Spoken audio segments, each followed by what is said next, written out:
eu sou a Tamara e chegamos no capítulo 4 do livro Obreiros da Vida Eterna.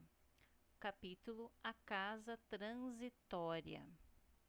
André Luiz, o assistente Jerônimo, o padre Hipólito e a enfermeira Luciana estão em nosso lar e estão saindo de lá para a sua missão. Depois de viagem normal, através dos caminhos comuns, alcançamos nevoenta região, onde asfixiante tristeza parecia imperar incessantemente. De outras vezes, eu já atravessara sítios semelhantes, gastando apenas alguns minutos. Agora, porém, era compelido a longa marcha em sentido horizontal. Atendendo a imperativos da missão, o assistente Jerônimo procurava certa localidade, sob a denominação expressiva de Casa Transitória de Fabiano. Tratava-se de grande instituição piedosa, no campo de sofrimentos mais duros, em que se reúnem almas recém-desencarnadas nas cercanias da crosta terrestre, a qual, segundo nos informou o chefe da expedição, fora fundada por Fabiano de Cristo, devotado servo da caridade entre antigos religiosos do Rio de Janeiro, desencarnado há muitos anos. Organizada por ele, era confiada periodicamente a outros benfeitores de elevada condição, em tarefa de assistência evangélica, junto aos espíritos recém-desligados do plano carnal. Na casa transitória, prosseguia Jerônimo, explicando-nos: prestaremos o auxílio que nos seja possível à organização e asilaremos em seguida os irmãos que nos cabe socorrer. Não fossem esses pousos de amor, tornar-se-ia muito difícil o nosso trabalho. Raramente encontramos companheiros carnais em condições de atravessarem semelhante zona, imediatamente após a morte física. Quase todos permanecem estonteados, que é uma reação pós-anestésica, nos primeiros dias. Se entregues à própria sorte, seriam fatalmente agredidos pelas entidades perversas ou habilmente desviados por elas do bom caminho de restauração gradual das energias interiores. Daí a necessidade desses abrigos fraternais, em que almas heróicas e dedicadas ao sumo bem se consagram às santificadas tarefas de amparo e vigilância. Antes de prosseguirmos, vamos relembrar uma das imagens que tem no livro Cidade no Além, onde está representado aqui as esferas espirituais. Aqui, bem no centro, de 1 a 5, nós temos a estrutura física do planeta. Então, o físico é o planeta. Do 6 a 8 é o umbral. E do 6 até o 8 é a região umbralina. E o que é o umbral? Esse umbral, ele tem o umbral leve, que é onde está nosso lar, aqui no 8. O umbral médio, que já foi citado no livro Os Mensageiros. O umbral grosso, que agora estamos falando do livro Obreiros da Vida Eterna. E também tem no Mundo Maior. E também tem no livro Libertação. Então, essa região aqui, ela está em volta do planeta Terra. Esse umbral, ele é mais denso devido aos pensamentos emanados tanto pelos encarnados quanto os desencarnados, que também estavam na Terra. Então, essa região aqui, ela é toda densa devido à condição também evolutiva dos espíritos. Nós estamos no mundo de provas e expiações. Nós estamos numa condição de espíritos imperfeitos. Então, qual é a nossa tendência de pensamentos, né? Infelizmente, é pensamentos negativos, pensamentos inferiores, de baixa autoestima, de tristeza, de pânico, e é isso que constitui, alimenta o nosso o umbral. Para ele se tornar leve, depende da gente. Então, aqui nessa estrela está a cidade de Nosso Lar, que é da onde partiu André Luiz e a sua equipe. E eles estão nesse meio aqui, entre Nosso Lar e o planeta Terra. Lembrando aqui também que nesse livro Voltei, do Chico Xavier, Frederico Figner, que é o irmão X, ele relata também o seu desencarne e ele relata também dessa transição, logo que ele desencarnou, que ele teve ajuda do médico Bezerra de Menezes para atravessar esse umbral. Então, todos nós iremos atravessar esse umbral com ajuda, sem ajuda, só Deus sabe, e vai depender de nós também, da nossa preparação. Após breve pausa, concluiu: além disso, teremos aí todo o equipamento necessário aos trabalhos que nos cumpre realizar. Curioso, guardei silêncio e esperei. Não se passou muito tempo. Defrontava-nos casarão enorme em plena sombra. Nada que evidenciasse preocupação artística e bom gosto na construção. Nem árvores, nem jardins em torno. A edificação baixa e simples mal se destacava no nevoeiro denso. Certo, percebendo minha estranheza, Jerônimo esclareceu. O nome do instituto, André, fala por si mesmo. Temos à frente a acolhedora Casa de Transição, destinada a socorros urgentes. Casa Transitória de Fabiano. Era Fabiano de Cristo. E Fabiano de Cristo, onde sua última encarnação foi aqui no Rio de Janeiro, onde ele era comerciante em Portugal, foi para o Rio de Janeiro, gostou da história de Francisco de Assis, entrou para o convento como porteiro, e aí como porteiro foi sempre gentil, tinha um pedaço de pão ao faminto do corpo e uma palavra de consolo ao faminto da alma. Sua postura desarmava os violentos e os aproveitadores que chegavam ao convento. 1747, ele desencarnou. Isso está relatado nesse livro, Mergulhando no Mar de Amor, que fala a vida de Fabiano de Cristo. E antes de ser Fabiano de Cristo, ele foi o padre São José de Anchieta, onde permaneceu até seu falecimento aos 63 anos, em 1597. E isso está relatado neste livro, Brasil, Coração do Mundo, Pátria do Evangelho, onde São José de Anchieta foi um dos convidados ou convocados para auxiliar nessa alavanca do nosso Brasil. E aqui tem um trecho. Entre muitos, descobriremos José de Anchieta e muitos outros, que também foram dos chamados para esse conclave no mundo invisível. A edificadora humildade de um Fabiano de Cristo, aliada a um sentimento de renúncia total de si mesmo, constituía a última pedra que faltava na sua coroa de apóstolo da imortalidade. Está no capítulo Missionários desse livro aqui. Então, continuando. Embora seu assombro natural é asilo móvel, que atende segundo as circunstâncias do ambiente.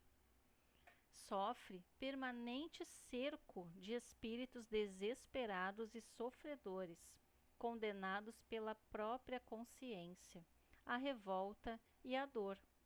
Suas defesas magnéticas exigem considerável número de servidores, e os amigos da piedade e da renunciação, que aí atendem, passam dia e noite ao lado do sofrimento. Todavia, o trabalho desta casa é dos mais dignos e edificantes. Neste edifício de benemerência cristã, centralizam-se numerosas expedições de irmãos leais ao bem, que se dirigem à crosta planetária ou às esferas escuras, onde se debatem na dor seres angustiados e ignorantes, em trânsito prolongado nos abismos tenebrosos. Além disso, a casa transitória de Fabiano, à maneira de outras instituições salvadoras, que representam verdadeiros templos de socorro nestas regiões, é também precioso ponto de ligação com as nossas cidades espirituais, em zonas superiores. Nesse instante, antes que Jerônimo pudesse prosseguir nos esclarecimentos, atingimos as barreiras magnéticas, à distância de alguns metros do portão de acesso ao interior.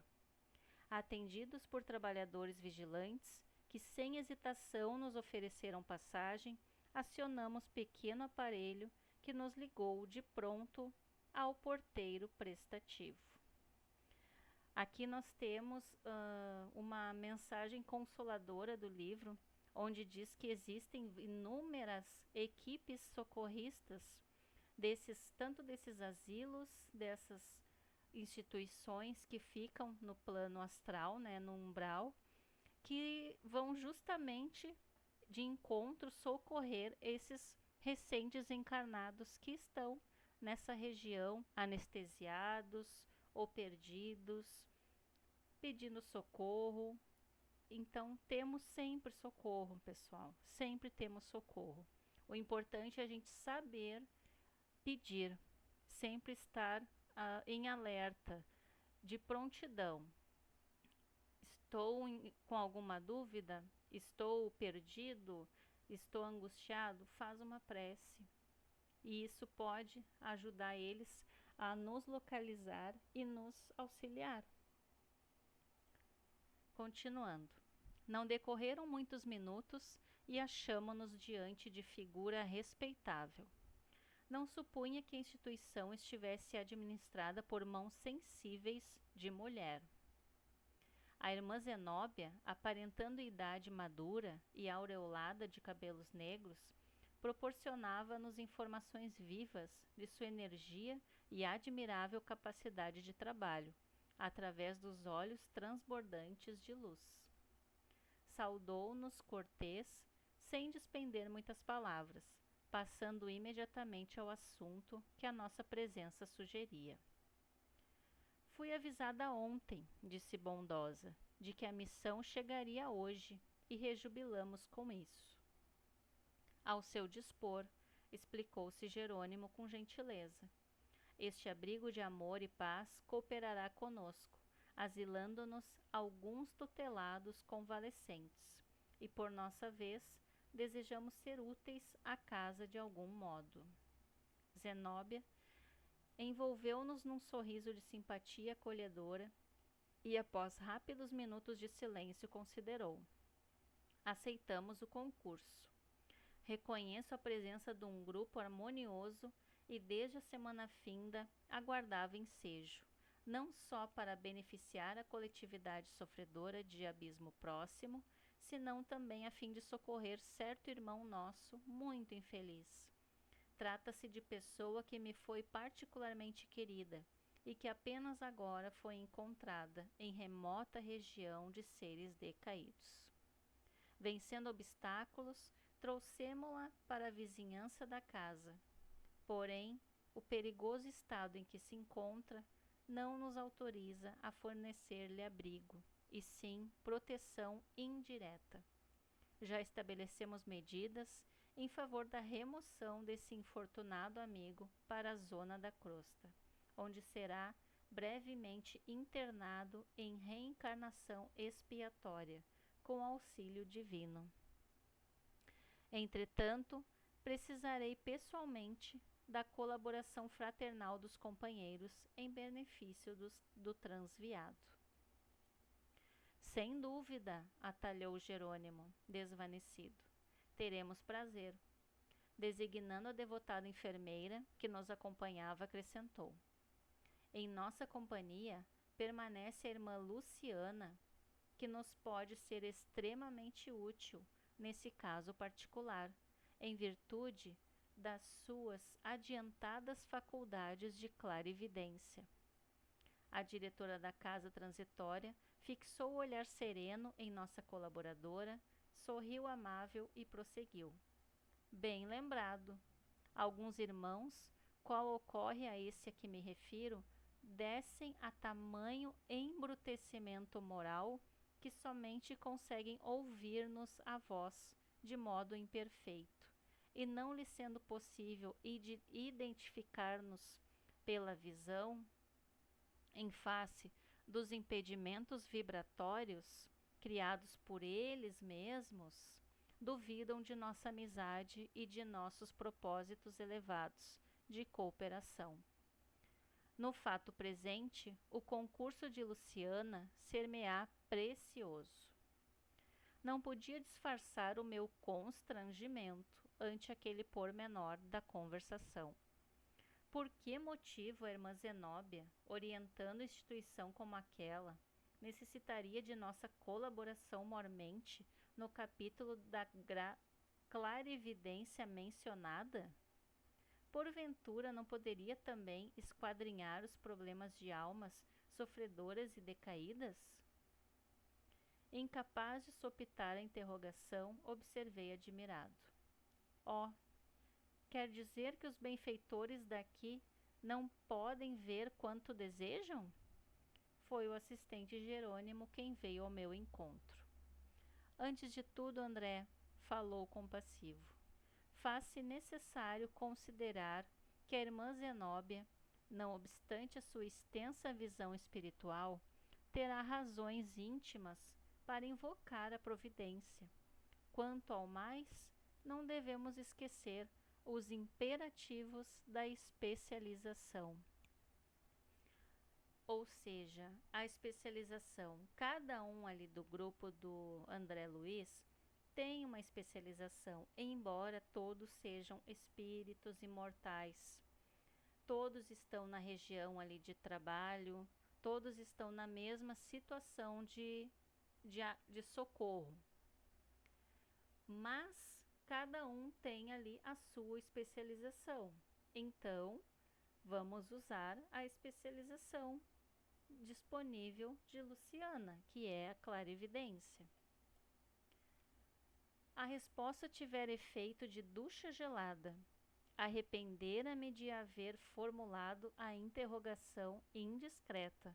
Completando, porém, o ensinamento, Jerônimo continuou: se não vejamos, o padre Hipólito consagra-se atualmente à interpretação das leis divinas, no serviço educativo àqueles que a desconhecem, enquanto a irmã Zenóbia atende a sofredores em massa nesta casa de amor cristão. Claro que poderiam exercitar a clarividência, com benefícios generalizados para o próximo, mas com prejuízo manifesto dos deveres imediatos. Isso não ocorre com Luciana, porque pelo contato individual e intenso com os enfermos, durante muitos anos consecutivos, especializou-se em penetrar-lhes o mundo mental, trazendo à tona suas ideias, ações passadas e projetos íntimos, em atividade beneficente. Se entrássemos nós outros de improviso em relação com a sua clientela, veríamos alguma coisa, embora não tanto e tão bem quanto pode ser observado por ela, em vista de suas dilatadas experiências.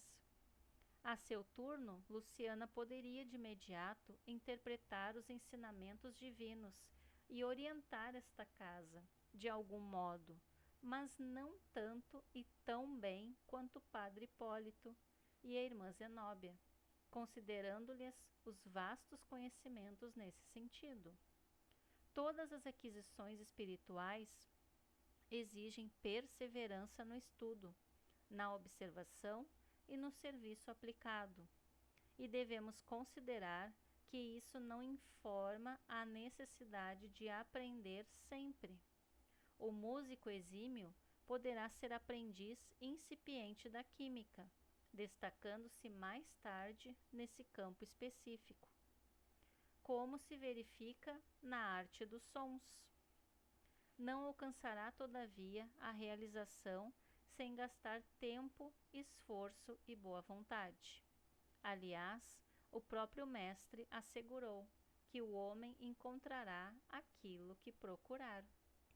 Então, a especialização vem com o tempo, vem com a dedicação e com a experiência. Sorrindo de minha interrogação, que provocara ensinamentos tão rudimentares, concluiu: a busca de dons espirituais para a vida eterna não representa serviço igual à cata de objetos perdidos na crosta.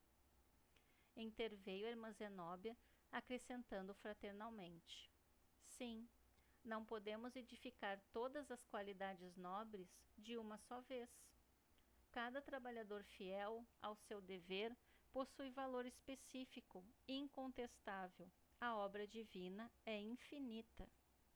Tornando ao primitivo rumo da conversação, prosseguiu: quando dispomos de clarividentes nos serviços de socorro ao abismo, em circunstâncias favoráveis, conseguimos resultados de preciosa eficiência.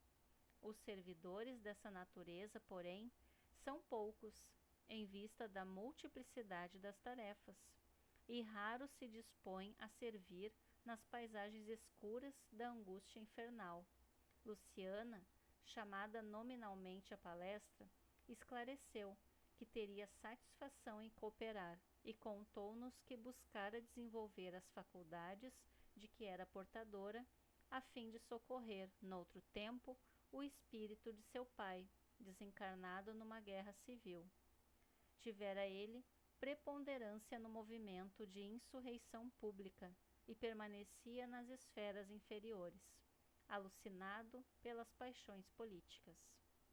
Depois de paciente auxílio, reajustar emoções, obtendo possibilidades de reencarnar em grande cidade brasileira, para onde ela mesma, Luciana, seguiria também logo pudesse o genitor do pretérito organizar novo lar, restabelecendo-se a aliança de carinho e de amor, segundo o projeto por ambos estabelecido.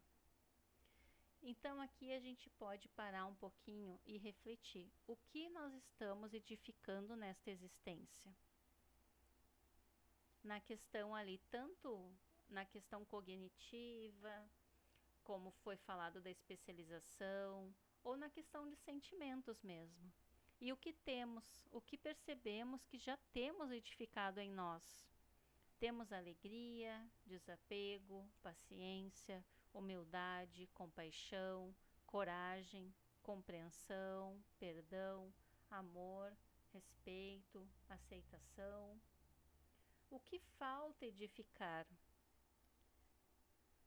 Crueldade, orgulho, irresponsabilidade, crítica, medo, preocupação, culpa, mágoa, egoísmo, rigidez, ansiedade, inveja. O que precisamos olhar e corrigir? Fica aí para nossa reflexão. Zenóbia ouvia com atenção, percebendo talvez que a palestra tendia para o campo do personalismo direto, em minutos para os quais provavelmente a diretora da casa teria outros compromissos. Jerônimo interferiu na conversação e dirigiu-se a ela atencioso. Estamos satisfeitos, irmã, pela perspectiva de algum concurso amigo ao seu lado. Compreendemos a grandeza de sua missão nobilitante e se vamos depender tanto de seu generoso amparo nesta casa, constitui-nos obrigação cooperar com a irmã nos trabalhos em que nossa humilde colaboração possa ser útil. Seguiremos amanhã para a zona carnal. Entretanto, logo que nos seja possível, trazer para sua companhia o primeiro irmão libertado. André e eu permaneceremos em trânsito entre a crosta e este abençoado asilo, enquanto Hipólito e Luciana se demorarão aqui, velando pelos convalescentes e colaborando junto da irmã nas tarefas imediatas. Alegra-me sobremaneira a expectativa, falou a diretora, evidentemente satisfeita. Nesse instante, invisível campainha ressoou, estridente, com estranha entonação. Não decorreram 5 segundos e alguém penetrou a sala rumorosamente. Era determinado servo da vigilância, que anunciou precipite. Irmã Zenóbia, aproximam-se entidades cruéis. A agulha de aviso indicou a direção norte. Devem estar a 3 quilômetros, aproximadamente. A orientadora empalideceu, ligeiramente, mas não traiu a emoção com qualquer gesto que denunciasse fraqueza. Acendam as luzes exteriores, ordenou. Todas as luzes. E liguem as forças de defesas elétricas, reforçando a zona de repulsão para o norte. Os invasores desviar-se-ão. Retirou-se apressadamente o emissário enquanto pesado silêncio abatia-se sobre nós. Luciana fizera-se lívida. Jerônimo e Zenóbia demonstravam através do olhar asfixiante preocupação. Registrar-se-iam fatos que eu ignorava? Será que espíritos reconhecidamente maus também organizavam expedições semelhantes às que realizávamos para o bem? Que espécie de entidades seriam aquelas para infundirem tamanha preocupação nos dirigentes esclarecidos e virtuosos de nossos trabalhos, e tão grande terror nos subordinados daquela casa de amor cristão? Impressionara-me a expressão facial de dor e incerteza do servidor que trouxera a notícia. Seriam tantos os malfeitores das sombras para justificar semelhante pavor? Sentia o raciocínio extremamente reduzido para comportar a imensidade das interrogações que me afloravam a mente. Através de minúscula abertura, notei que enormes holofortes se acendiam de súbito no exterior, como as luzes de grande navio assaltado por nevoeiro denso em zona perigosa. Ruídos característicos faziam-se sentir à nossa audição, informando-nos que aparelhos elétricos haviam sido postos em funcionamento. É lamentável, exclamou Zenóbia, com a manifesta intenção de restaurar-nos a tranquilidade, que tantas inteligências humanas, desviadas do bem e votadas ao crime, se consagrem aqui ao prosseguimento de atividades ruinosas e destruidoras. Nenhum de nós ousou dizer qualquer palavra. A diretora, porém, esforçando-se por sorrir, continuou. A tragédia bíblica da queda dos anjos, luminosos em abismos de trevas, repete-se todos os dias, sem que o percebamos em sentido direto.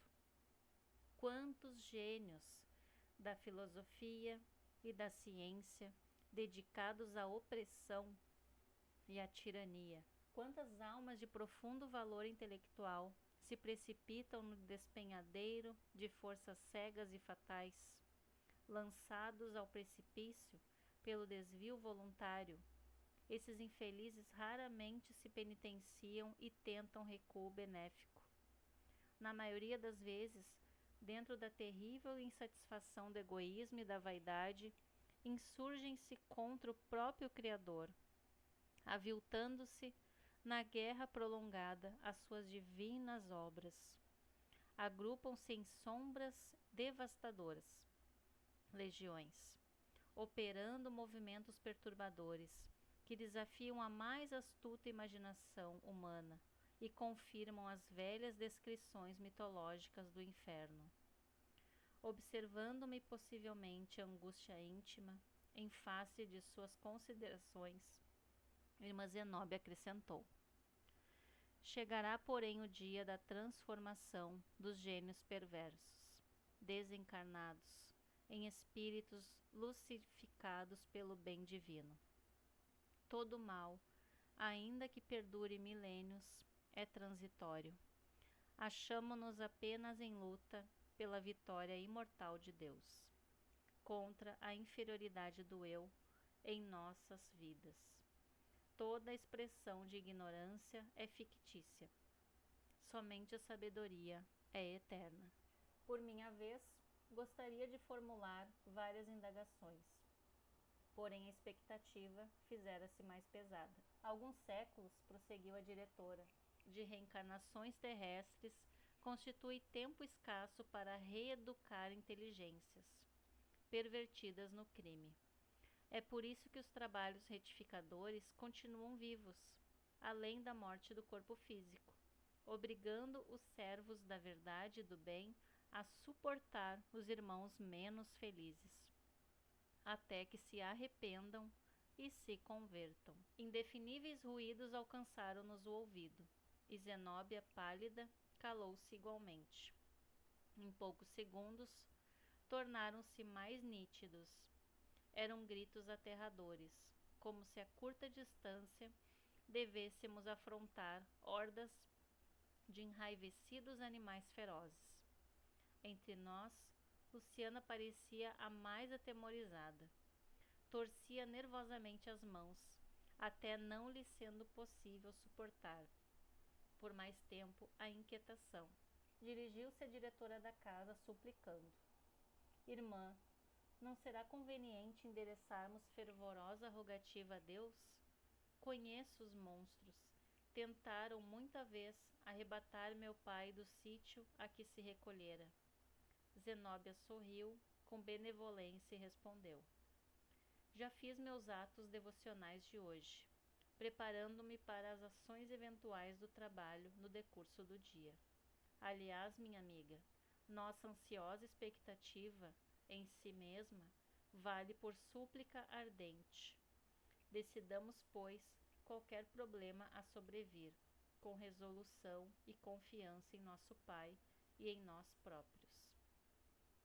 A esse tempo, tornara-se enorme o vozerio. Pus-me assombrado a identificar rugidos estridentes de leões e panteras, casados a uivos de cães, silvos de serpentes e guinchos de macacos. Então aqui é uma coisa interessante. A irmã Zenóbia comentou que logo cedo fez a sua prece devocional para o restante para todo o seu dia. Então ali não era uma situação dela escutar o que estava acontecendo e ir fazer prece pedindo socorro divino, pedindo ajuda. Era um momento de ela agir. Então a prece, ela já está amparada e ela sabe que está amparada, mas nesse momento é ela que tem que agir. É ela que tem que efetuar alguma ação referente ao que está acontecendo ali, porque ela é a diretora da casa transitória. Então não cabe a ela se fechar em algum lugar e fazer prece e esperar. Em dado momento, ouvimos explosões ensurdecedoras. Quase no mesmo instante, certo auxiliar penetrou o recinto e comunicou: atacam-nos com petardos magnéticos. A diretora resoluta ouviu, serena, e determinou: emitam raios de choque fulminante. assestando baterias. As farpas elétricas deviam ser atiradas em silêncio, porque as explosões diminuíram até a extinção total. Percebendo-se que a horda invasora se desviara noutro rumo, pelo ruído, a perder-se distante. Respiramos aliviados. Estampou-se confortadora expressão na fisionomia de Zenóbia, que falou satisfeita. Agora, peçamos ao mestre conceda aos infelizes o caminho adequado às suas necessidades. Escoaram alguns minutos, nos quais elevamos pensamentos de gratidão e júbilo ao Cristo Salvador. Tornando a palavra livre, considerei. Que impressionantes rugidos ouvimos! Não se figuram lamentos de corações sofredores, mas algazarra de feras soltas. Terrível novidade! Esses bandos, porém, observou a diretora sensatamente, são antigos. Entre as narrações evangélicas, ao tempo de passagem de Nosso Senhor pelas estradas humanas, lemos o noticiário alusivo às legiões dos gênios diabólicos. Enquanto concordávamos em silêncio, prosseguiu compungida.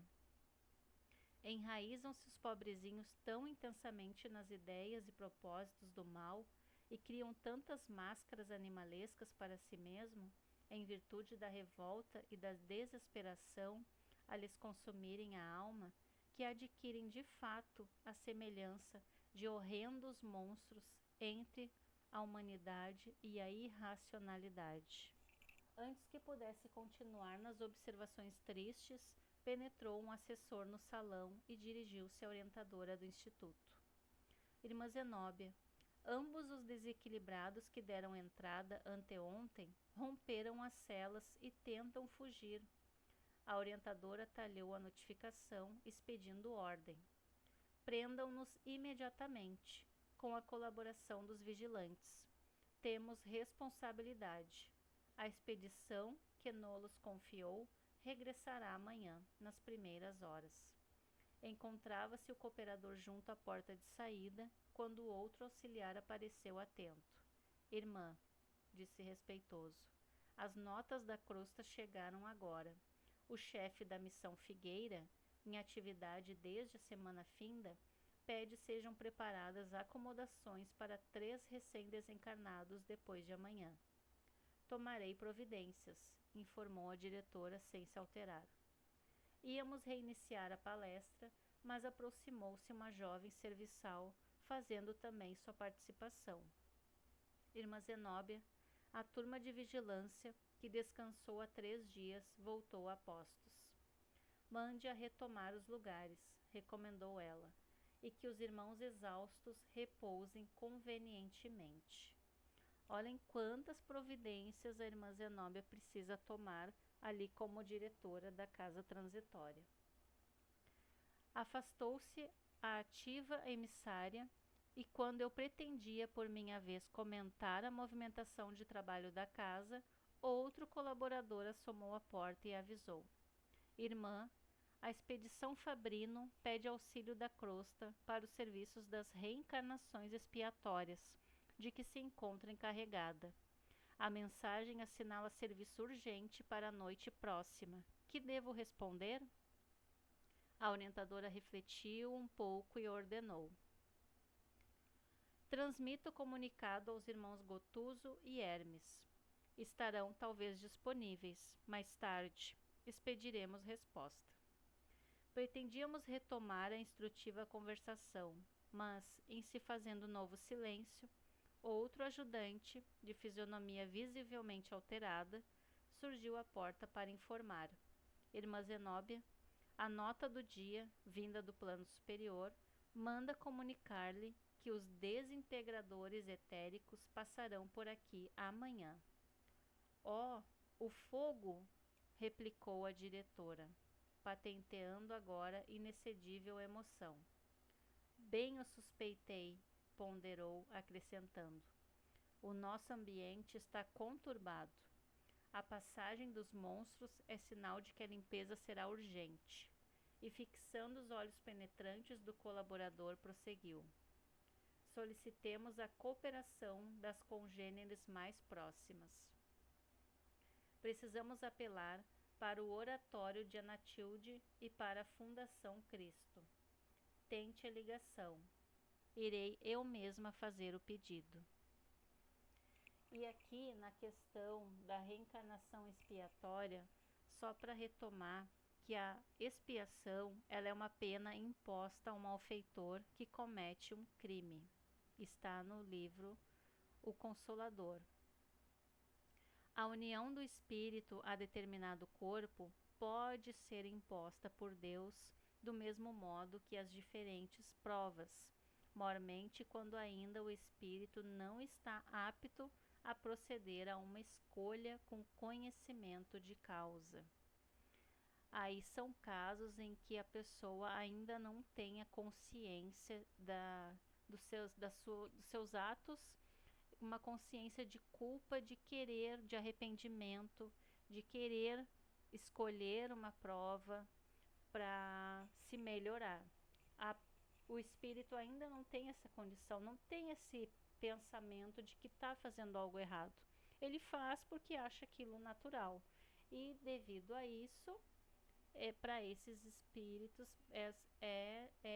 lhes colocada a expiação e algumas provas. Afastando seu assessor, Zenóbia voltou-se para nós, cheia de bondade. Segundo observo, meus amigos, desta vez devo levantar-me e agir. Quando o fogo etérico vem queimar os resíduos da região, somos obrigados a transportar-nos com a instituição a caminho de outra zona. Necessito movimentar providências relativas à nova localização e rogar o socorro de outras casas especializadas. Dirigindo-se particularmente a Jerônimo, acrescentou: meu irmão, já que o inesperado me surpreende, estimaria visitar o abismo ainda hoje, em companhia dos amigos, além do serviço à coletividade sofredora, conforme notifiquei a princípio. Interesso-me por irmão nosso, em doloroso estado de cegueira espiritual, a favor de quem estou autorizada a fazer serviços intercessórios. De perfeito acordo, respondeu nosso chefe atenciosamente. Depois de levar a efeito alguns sinais de chamada, a diretora da casa transitória de Fabiano confiou-nos ao cuidado de Heráclio, abnegado cooperador da instituição, e se afastou. Fomos então convidados pelo novo amigo a visitar o interior, e em breve apresentava-nos extensos dormitórios e estreitos cubículos, em que se localizavam doentes e necessitados de vários matizes. Atravessamos igualmente compridas salas de estudo e complicados laboratórios, notando-se que ali todo o espaço era rigorosamente aproveitado. Em certo ponto da conversação, o delicado companheiro que nos acolhia, percebendo a curiosidade com que examinávamos a parte interna do edifício, erguido à base de substância singularmente leve, esclareceu: é tipo de construção para movimento aéreo. Muda-se sem maiores dificuldades de uma região para outra, atendendo às circunstâncias. E sorrindo, por isso é denominada casa transitória, porque ela transita. Em breves minutos, o assistente Jerônimo era chamado nominalmente pela irmã Zenóbia, para entendimento particular.